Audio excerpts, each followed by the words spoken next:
इन दोनों नोटों में कागज का वजन बराबर है, लेकिन एक हमारी जिंदगी बदल सकता है और दूसरा सिर्फ चाय समोसे का बिल भरता है। हम में से कुछ लोग इस बड़े वाले नोट को जेब में भरते चले जा रहे हैं और बाकी लोग यही छोटा नोट ढूंढते रहते हैं। आखिर क्यों? मैं आपको वो छुपे हुए सीक्रेट बताने वाला हूँ जो स्कूलों में पढ़ाए नहीं गए, कॉलेज ने सिखाए नहीं और ऑफिस की गलियों ने आपसे छुपा कर रखे। आज मैं बात करूंगा गरीबी और अमीरी के कड़वे सच की। सुनाऊंगा आपको ऐसी 3 कहानियां जिनमें लोग मिट्टी से उठकर आसमान के सितारे बने, और फिर खोलूंगा मनी मैनेजमेंट का असली फॉर्मूला ताकि आपका पैसा आपके लिए पसीना बहाए। और मेरा चैलेंज है कि इस वीडियो के एंड तक अगर आपकी रगों में करंट ना दौड़ जाए तो डिसलाइक ठोक देना। ये चैनल सब्सक्राइब जरूर कीजिए, क्योंकि आज आप चैनल ही नहीं अपना मुकद्दर भी सब्सक्राइब करने वाले हैं। तो अपनी सीट बेल्ट बांध लीजिए और अपनी नोटबुक जरूर उठाइए, because the money roller coaster is leaving right now. दोस्तों, आपने भी सुना होगा India is the land of opportunity. Opportunity तो है, पर वो लोगों में बराबर नहीं बटी। ऑक्सफैम की 2024 रिपोर्ट कहती है कि आज हमारे देश का टॉप 1% देश की कुल दौलत का 40% अकेला पकड़ कर बैठा है और नीचे की आधी आबादी के पास सिर्फ 3% बचा है। यानी अगर इंडिया की पूरी दौलत रुपयों से भरे 100 कट्टे हों तो 1% लोग 40 कट्टे उठा ले जाते हैं और 70 करोड़ लोग बचे हुए सिर्फ 3 कट्टों पर धक्का मुक्की कर रहे हैं। लेकिन ये विडंबना सिर्फ हिंदुस्तान की नहीं, ये हर उस समाज की कहानी है जहां मनी गेम के रूल्स बेहद सीक्रेट रखे गए। मतलब किसी के पास यहाँ ज्यादा जानकारी है और किसी के पास बिल्कुल भी नहीं। तो असली लड़ाई यहाँ पैसे की नहीं, जानकारी की है। जिस इंसान को सबसे पहले और सबसे तेज इंफॉर्मेशन मिल जाती है वो सारा पैसा उठाकर अपने अकाउंट में मोड़ देता है, और जिन लोगों के पास इंफॉर्मेशन का अभाव है वो सब गरीबी का तमाशा देख रहे हैं। तो आज सबसे पहले समझते हैं गरीबी के वो ऐसे 5 अदृश्य जाल जिसके अंदर करीब करीब सारा हिंदुस्तान फंसा हुआ है। सबसे पहला जाल है फाइनेंशियल इलिटरेसी।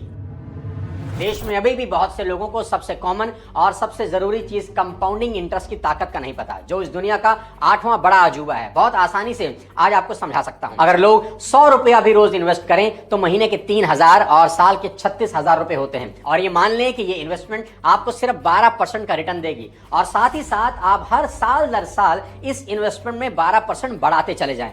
आप हैरान हो जाएंगे, 30 साल के बाद आपको 3 करोड़ रुपए मिल जाएंगे। सिर्फ 100 रुपए से शुरुआत करके भी कोई 3 करोड़ रुपए बना सकता है, पर कोई इन्वेस्ट करे तभी तो। दूसरा जाल है इंस्टेंट ग्रेटिफिकेशन, यानी EMI है ना। ये लोग आज भी अपनी डिजायर को डेप्थ से पूरा करते हैं, यानी आमदनी 98, खर्चा रुपया, आज लुटाओ कल चुकाओ, क्रेडिट कार्ड जिंदाबाद। ये लोग 30% का सालाना इंटरेस्ट जाने अनजाने में भर रहे हैं, पर समझाए कौन। तीसरा जाल है हाई डिपेंडेंसी रेशो। मतलब घर में एक कमाने वाला है और 4 खाने वाले। बाकियों से कहिए कि पैसा कमाने के लिए काम क्यों नहीं करते, तो जवाब आता है, अजी हम तो आज तक घर से बाहर ही नहीं गए, हमें तो कुछ पता ही नहीं। भाई वाह, फोन तो सबको चाहिए, टीवी भी सबको देखना है, खाना भी सबको खाना है, बस बाहर जाकर काम नहीं करना। अरे भाई, आपने इतनी मेहनत से पढ़ाई की है, डिग्रियां ली हैं, उन्हें निकालो और काम पर लगाओ। वो जमाने गए जब एक लाता था और सब खाते थे। आज अच्छा जीवन जीना है तो सबको हाथ बटाना ही होगा। चौथा जाल है लैक ऑफ सोशल कैपिटल। कहते हैं ना कि आपकी नेटवर्क ही आपका नेटवर्थ होती है, और अगर नेटवर्क नहीं तो नेटवर्थ कहां से होगी। आज के इस दौर में रिलेशनशिप और रेफरेंस बिजनेस बिल्ड करने के सबसे 2 कारगर हथियार हैं। जीवन में अगर गरीबी की चादर उतार फेंकनी है तो आपको बाजार में लोगों के साथ हेल्दी रिलेशनशिप बिल्ड करने होंगे। लेकिन दिक्कत क्या है जानते हैं? लोगों ने ना तो पैसे बनाए हैं और ना ही लोगों से अच्छे संबंध। और 5वां जाल है लर्न हेल्पलेसनेस।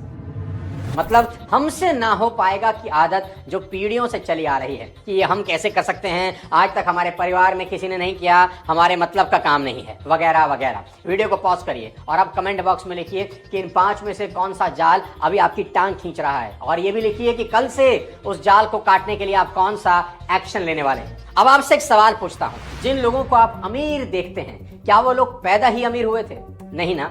सबसे बड़ा झूठ जो हमने मान लिया है वो ये है कि अमीर पैदा होते हैं, पर फैक्ट कुछ और ही बताते हैं। फोर्ब्स बिलियनियर लिस्ट 2025 के 2755 अरबपतियों में 2000 से ज्यादा सेल्फ मेड टैग रखते हैं, यानी वो फर्स्ट जनरेशन बिलियनियर हैं। उन्होंने अपने हाथों से अपना मुकद्दर खुद लिखा है। हमारे यहाँ धीरू भाई अंबानी ने पेंसिल बेचकर शुरुआत करी, कल्पना सरोज ने सिलाई मशीन से, रितेश अग्रवाल ने सस्ते लॉज से, और ये लिस्ट बहुत लंबी है। यानी प्रॉब्लम पैसे की नहीं, प्रॉब्लम है अपॉर्चुनिटी को पकड़ने की। प्रॉब्लम यह है कि मौका हमारे सामने होता है, बस हम पहचान नहीं पाते। और कुछ लोग ऐसे हैं जिन्होंने अपॉर्चुनिटी देखी और उसी के ऊपर पैसों का पहाड़ खड़ा कर दिया।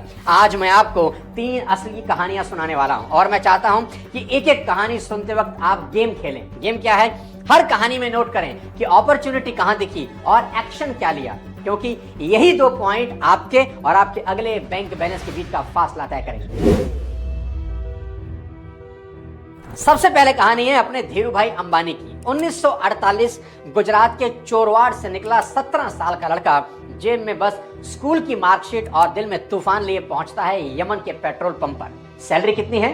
300 रुपया महीना। दिवाली पर उसकी माँ को गरबा के लिए चूड़ियां चाहिए थी। उसने देखा कि यमन में चूड़ियां और बाकी सामान बहुत सस्ता है और भारत में महंगा। उसने कंपनी से छुट्टी ली, चूड़ियां, ड्राई फ्रूट, मसाले सब खरीदे, भारत लौटा। किया क्या जानते हैं? सब सामान बेच दिया। जो प्रॉफिट हुआ उस प्रॉफिट से माँ को चूड़ियां नहीं, सोने के कंगन पहना दिए। आंखों में चमक थी और दिमाग में बिजनेस प्लान का आइडिया आ चुका था। जीवन का पहला नियम बना लिया, जहां दाम में फासला दिखे वहीं पैसा छुपा होता है। 1958 में बंबई लौटकर मात्र 15,000 से रिलायंस कमर्शियल कॉर्पोरेशन खड़ी कर दी। 2 कुर्सियां, 1 टेलीफोन और मन में अरब सागर जितना आत्मविश्वास। देखते ही देखते ओनली विमल ब्रांड ने हिंदुस्तान की दुकानों पर लंबी कतार लगा दी। पॉलिस्टर सूट का सपना हर मिडिल क्लास फैमिली को दिखने लगा। फिर 1977 धीरू भाई ने बॉम्बे स्टॉक एक्सचेंज में इतिहास रच दिया। 3.5 लाख छोटे इन्वेस्टर को शेयर देकर पहली बार आम हिंदुस्तानी को कंपनी का मालिक बना दिया। Day 1 of Reliance Power IPO had a rush never seen before. 1985 का पेट्रोकेमिकल कॉम्प्लेक्स, हजारों किलोमीटर पाइप नेटवर्क, फिर जामनगर रिफाइनरी जो दुनिया की सबसे बड़ी रिफाइनरी थी, जहां हर 18 सेकंड में 1 बैरल तेल तैयार होता था। He was absolutely clear that he wanted to build the world's biggest refinery. और 2002 तक रिलायंस वही कंपनी थी जो भारत के कुल पेट्रोकेमिकल एक्सपोर्ट का 5वां हिस्सा अकेले एक्सपोर्ट करती थी। सबक एकदम साफ, छोटा मुनाफा मत गिनो, बड़ा प्राइस गैप ढूंढो, भीड़ जहां रुकती है वहां से आगे सोचो, और जिस दिन सपने को शेयर करोगे दुनिया पूंजी लेकर खुद दरवाजे पर आएगी। यही धीरू भाई की चूड़ियों से रिफाइनरी की यात्रा है। एक आदमी, एक डिफरेंस और एक आग, जिसने बाजार की परिभाषा बदल दी। इस कहानी में कहां अपॉर्चुनिटी थी और धीरू भाई अंबानी ने क्या एक्शन लिया, कमेंट में जरूर बताना। अब दूसरी कहानी है कल्पना सरोज की। महाराष्ट्र के अकोला जिले के रोपड़खेड़ा गांव में 1961 में जन्मी कल्पना सरोज, जिनका 12 साल की छोटी सी उम्र में बाल विवाह कर दिया गया, मुंबई की झोपड़ी में घरेलू हिंसा की विक्टिम थी। 14 साल की उम्र में उन्होंने आत्महत्या की कोशिश की। मैंने पॉइजन पी लिया। पॉइजन पीने के बाद भी मैं मर नहीं सकी, मुझे बचा लिया गया। जिंदगी ने हर पन्ना काला लिख दिया। आप सोचते होंगे कि अंत बड़ा ट्रेजिक हुआ होगा, नहीं। 2013 में उन्हें पद्मश्री दिया गया। भारतीय महिला बैंक व IIM बेंगलुरु के बोर्ड में जगह मिली। वो टेडेक्स व UN मंचों पर युवाओं को असंभव को संभव बनाने का मंत्र देती हैं। आज उनकी निजी संपत्ति कोई 900 करोड़ रुपया है। कल्पना सरोज ने अपनी जिंदगी की स्क्रिप्ट खुद लिखी। रोज 2 रुपया मजदूरी पर गारमेंट कंपनी में काम किया, सरकारी लोन से सिलाई की दुकान चालू की, सिलाई मशीन से 3 रुपया प्रति ब्लाउज कमाए और फिर सरकारी लोन से फर्नीचर वर्कशॉप खड़ी कर 300 मजदूरों को रोजगार दिया। उनका सबसे चर्चित कारनामा 2006 का है, जब कमानी ट्यूब्स पर 116 करोड़ का कर्ज था। ये कंपनी 500 से ज्यादा मुकदमे और लिटिगेशन नोटिस पर लटकी थी।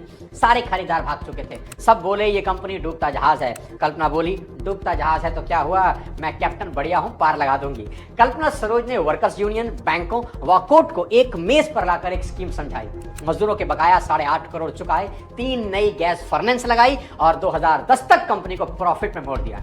हिस्ट्री में ये पहला मौका था जब एक दलित महिला ने खस्ता हाल कॉर्पोरेट कंपनी को रिवाइव कर प्रोडक्शन पर ला दिया और आज वही ब्रांड खाड़ी देशों में प्रीमियम पर बिक रहा है।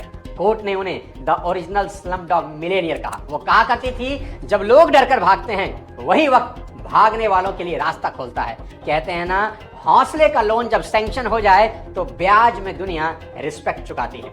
आपके लिए फिर वही सवाल, इस कहानी में कहां अपॉर्चुनिटी थी और कल्पना सरोज ने क्या एक्शन लिया, कमेंट में जरूर बताइए।